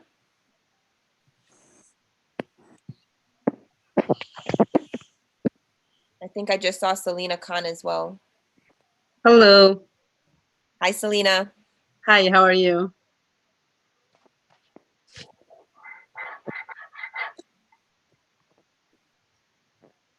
So Selena Khan is also a social worker from Michigan. Thank you so much for joining us. Thank you for inviting me. I would like to thank Sister Majida for having me here for the second time. Such a lovely lady. At first, I would like to, it's so many stories I heard in here, which is like pretty similar. I see in here, it's happening almost the same. And at first, I would like to wish good luck to those sisters who've been facing this. I know it's not a small thing, but you're fighting it and you're doing it a good job. You're not giving up, which is like really, really good. We women can do a lot of things that men can't do. And we don't compare ourselves with men because a lot of things men can do that we can't do. But we're not less than a man. I would like to say this to every woman. We give birth. This is the most biggest thing. We are mother. we can do a lot of things. We can go outside, work full time, also come back in the house, do all the houseworks, uh, uh, do everything that a mother needs to do, serve the children, serve the husband, serve the in-laws. As an Asian woman, I know it's common what we are facing and what I heard from a lot of sisters. I felt very bad after I heard about Hasina's sister. I wish her all the best. I wish there was something I could do for her. And women's, we break down sometimes, but without any help, I know it's not possible for us to get up in our feet and start over again. So yes, in every state, we need a community like what Majida is doing, what everyone in here, you guys are doing. If every state have a community like this, a helping hand, I know there will be a lot of sisters like who will be very happy to have a team like this. So wish you guys all the best and good luck. Try your best to stand up in your feet and don't depend on anyone. It's going to be hard at the beginning. I have seen so many people going through the same thing. I myself went through some of the stuff too, but I made it myself too, and I wish all the best to others. If you give me permission, I would like to say a couple words in my language as well. I don't know if it's okay with you. Absolutely, please, Selena. Thank you. Assalamu alaikum আপুরা, আপনাদের কথা শুনে অনেক ভালো লাগছে আর অনেক কষ্ট লাগছে। এটা ছোট ছোট কথা না যে আপনারা সোশ্যাল মিডিয়াতে আইসা মানে এখানে একটা মিটিং এর মধ্যে আপনাদের কষ্টর কথাগুলো কাহিনীগুলো আপনারা শেয়ার করেছেন। এটা অনেক বড় মানে একটা সাহসের দরকার। আমাদের কমিউনিটির মধ্যে ওই সাহসগুলো সবাই করে না, কারণ কেউ মুখ খুলে কথা বললে, একটা কষ্ট কথা বললেই মানুষ এটা অন্য ইয়াতে নিয়ে আমাদের ফায়দা লুটতে চায় বা আমাদেরকে বদনামি করার চেষ্টা করে। একটা মহিলা কি ফেস করে অনেকে এটা মানে বুঝতে চেষ্টা করে না। সো আমি আপনাদেরকে বলবো এতটুকুই যে আপনারা তো আমার অনেক সিনিয়র এখানে, তারপরেও আমি বলবো যে আপনারা অনেক ধৈর্য ধরেছেন। আমরা মায়ের জাতি, আমরা বাচ্চা জন্ম দিতে জানি, আমরা যেটা পুরুষরা পারবে না। আমরা অনেক ধৈর্যশীল, আমরা অনেক ধৈর্য ধরতে চিনি। বাচ্চাদেরকে বাইরে ফুল টাইম কাজ করে আমরা বাসায় কাজ করতে পারি। অনেক কাজ যেগুলো আমরা করতে পারি ওগুলো পুরুষরা করতে পারে না, আবার অনেক কাজ যেগুলো পুরুষরা করতে পারে ওইগুলো আমরা করতে পারবো না। বাট আমরা যদি বরাবর করতে চাই তাহলে আমরা পুরুষদের সাথে বরাবরও করতে পারবো না, কারণ তারা পুরুষ। সো এতটুকুই বলবো, ধৈর্য ধরেন, ধৈর্য ধরে আপনাদের এই যে আপনার মাজাদা আপা আছে, যারা এমন আরো মানুষ আছে, আপনি তাদের সাথে যোগাযোগ করে আপনারা মানে আপনাদের ওয়ে ফাইন্ড করেন and don't give up. My request to every sisters, please don't give up, because what happened, I see most of the time, the sisters leave the country when they don't see any helping hands. When they can't find any help, they leave the country with their children, which is not a good idea. This is the best country in the world where you can get up yourself again. The best country, the first country in the world. So please don't give up and try your best. That's it. Thank you all. It was nice being here, and thank you for giving me an thank you আপু। আসসালামু আলাইকুম। আপনার বাংলা বলাতে আমি তো English জানি না, যার জন্য আমার কাছে খুবই ভালো লাগছে। Oh, thank you আপু, appreciate it. Thank you very much. ভায়োলেন্সের আছি। ধৈর্য ধরবেন আপু, ইনশাআল্লাহ আল্লাহ আপনাকে সাহায্য করবেন। আর এমনই অনেক মানুষ আছে যারা অনেক হেল্প করবে। আপনারা একটু ধৈর্য ধরে, ডোন্ট টেক এনি কোনো ধরনের খারাপ ইন্টেনশন নেবেন না। অনেকে আবার সুসাইডের টেনশন করে এইসব সেইসব, এইগুলা কখনো মাথায় নেবেন না। নিজের শক্ত থাকবেন আর নিজের পায়ে তারা দাঁড়ানোর চেষ্টা করবেন। আমি এতটুকু বলবো সবাইকে। Thank you. Thank you everyone for inviting me here. Thank you so much, Selena. We now have another dynamic and strong woman, Jobadia. মাহফুজাবা জয়েন করছেন? হ্যালো জি করছে। মাহফুজাকে আমি পাঠাইছিলাম, তো লিংক পাঠাইছিলাম। যাক, Is that you, Jabadia? Okay, with that said, we have Sadana Begum, who is from Southwest, and she will be reading us a poem. Hi, everybody. Happy International Women's Day. I could like to share a poem. This poem name is I Got Flowers Today. 1992 by Paul at Kelly. I got flowers today. It wasn't my birthday or any other special day.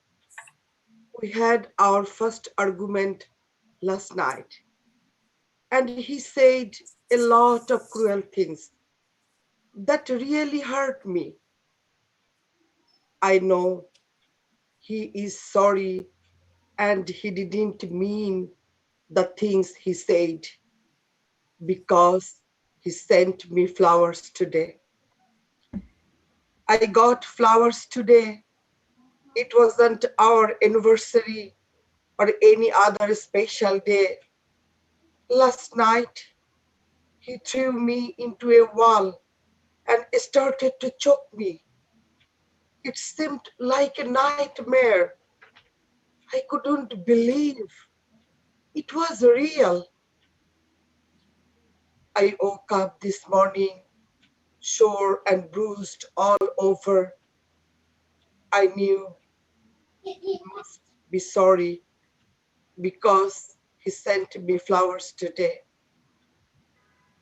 I got flowers today, and it wasn't Mother's Day or any other special day.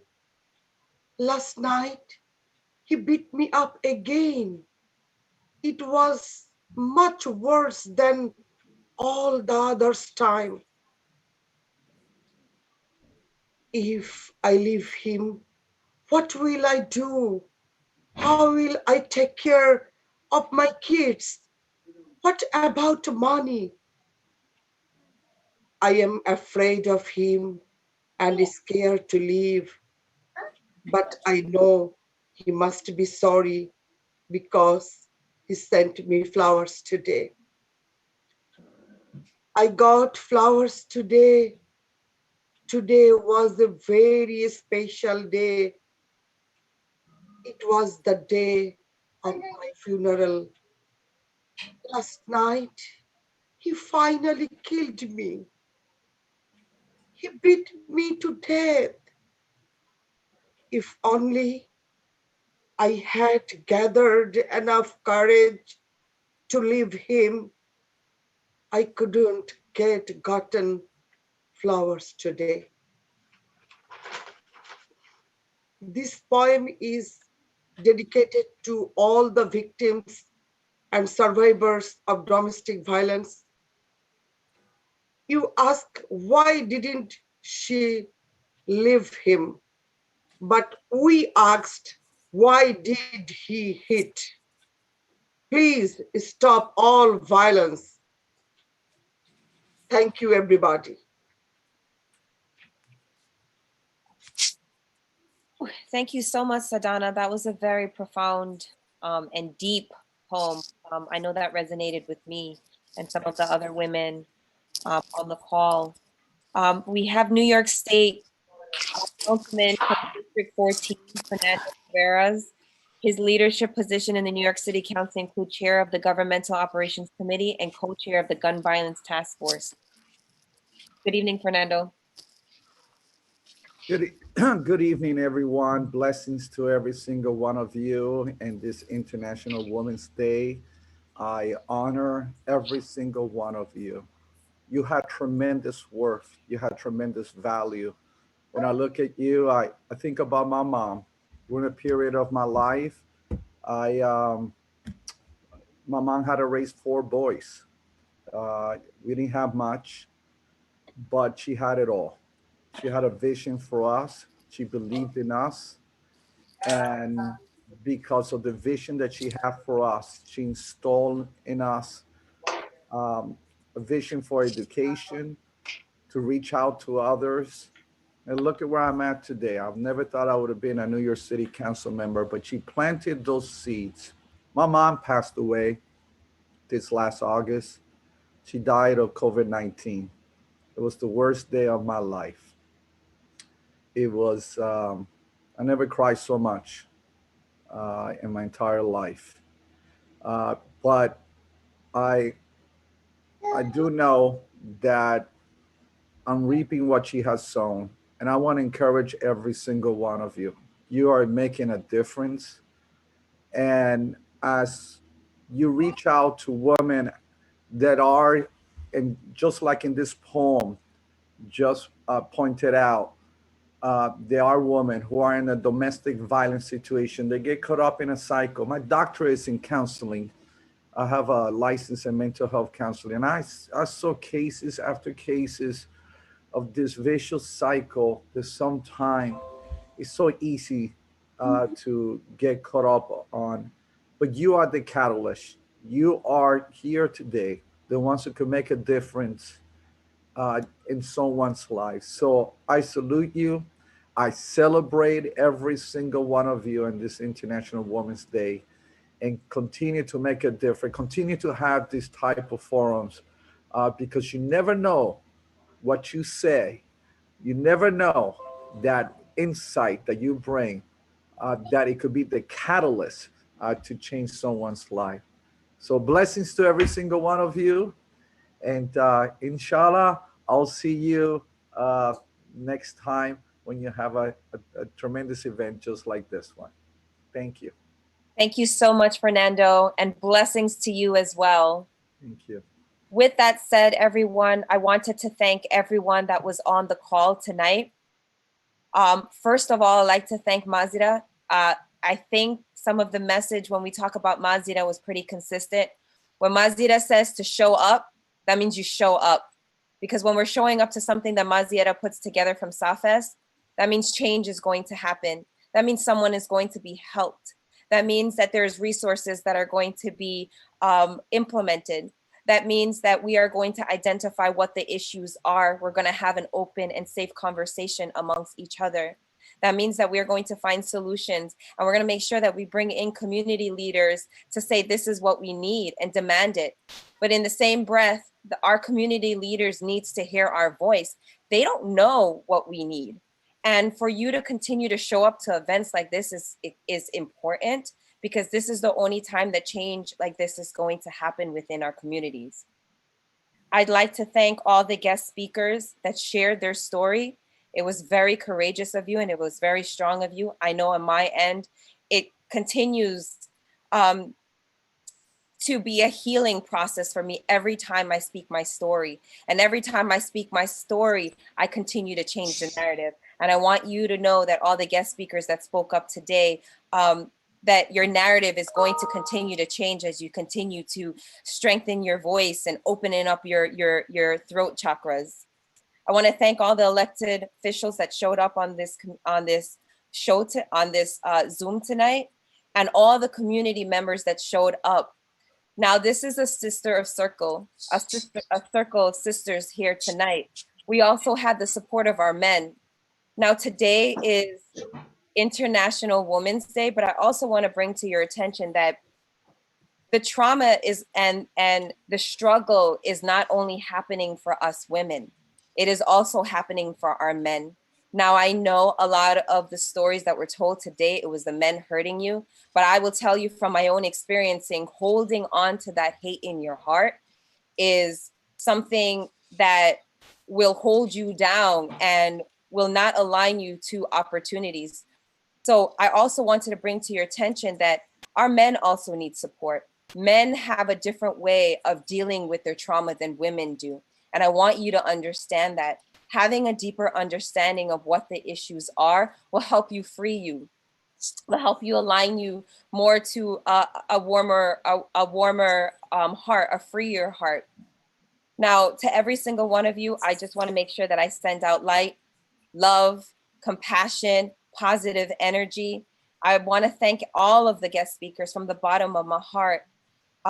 You guys shared your stories tonight, and it was heard. It was heard. and something's going to happen with it. So thank you. Everyone have a good night. Maziera, did you want to say anything before we? No, thank you, everyone. We are stronger together, and not only stronger, we have a voice. That voice can be giving us stronger movements and powers and mental peace also. From now on, we will be working as a team to giving voice to our elected members, have a resource and have a peace and have a place in their heart. Thank you. Thank you. Happy International Women's Day, everyone. I hope you felt celebrated. Have an amazing evening. Thank you. Happy Vanessa. Thank you, Vanessa. Thank you, everyone. Thank you, everyone. Thank you. Thank you. Bye-bye.